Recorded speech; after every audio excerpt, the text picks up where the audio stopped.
In this video, I'm going to help you land your dream job by giving you 5 simple tips to dramatically improve your LinkedIn profile so that you can be discovered by some of the biggest companies in the world and have them reach out to you. So stay tuned.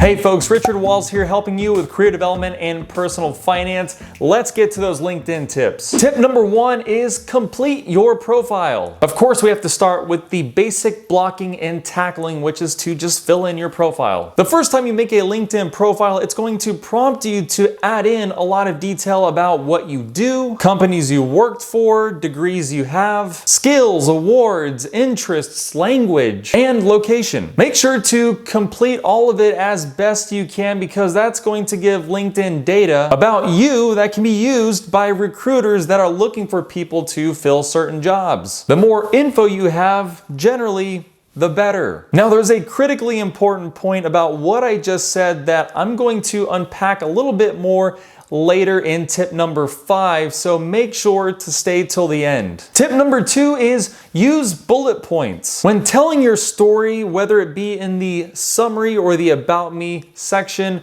or your professional experiences, you want to give a good amount of detail, but you also want it to be easy to read. Great way to do this is to treat LinkedIn sort of like your resume, where in the resume you also leverage bullet points. Because that's almost what this is. It's just really a big online resume that has a lot more features. In fact, I'd recommend using LinkedIn as a comprehensive resume where you can include more bullet points under each experience, more bullet points than you would actually use in a resume. So that when you build a resume, you can actually take some of the points from your LinkedIn profile, the language will be consistent, as will the metrics or the KPIs you use from LinkedIn. It'll be the same in the resume. So there's consistency there. But the other benefit is you'll have really a menu of bullet points that you can use in your resume depending on the role that you're applying for and the skills and experiences that you want to highlight. Tip number 3 is be active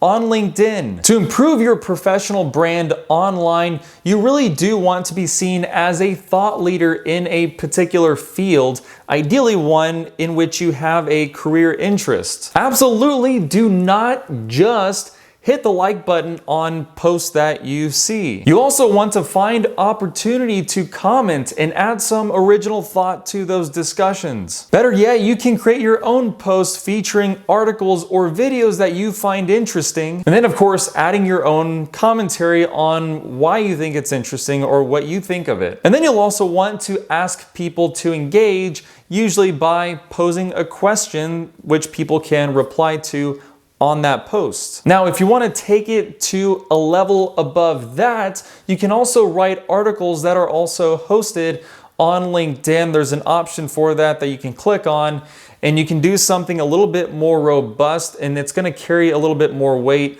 on LinkedIn. Tip number 4 is use imagery in video whenever possible. You've heard the phrase, a picture is worth 1,000 words, and a video is worth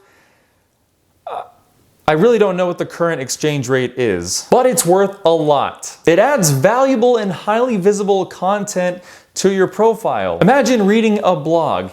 Yes, pure text maybe can be compelling if the writing is really good, but what's going to make it better is pictures and video. Not to mention, it makes the profile more enjoyable to explore. And it's going to give prospective recruiters a little bit more context about what you've done and who you are. You would be leveling up there, and that's going to be content that's going to help you stand out. Now, I will say that the tip is easier to follow or adopt if you're in a creative field like graphic design or video production, where you have some kind of work that you can really publicly showcase. But even if you're not, there are still opportunities. You just need to get a little bit more creative. For example, maybe you put a really awesome PowerPoint presentation together that visually shows how you tell a story about a particular business. That's going to be pretty useful so long as there's no confidential information that you're sharing in that PowerPoint presentation. Tip number 5 is use keywords. This is a big one, probably the most important tip. What many might not realize is that LinkedIn serves as a search engine for recruiters, just as it does for job seekers. On top of that, companies also use ATS software, which is applicant tracking systems. And this software is used to filter applicants as they receive applications. Meaning that if you apply to a position through LinkedIn,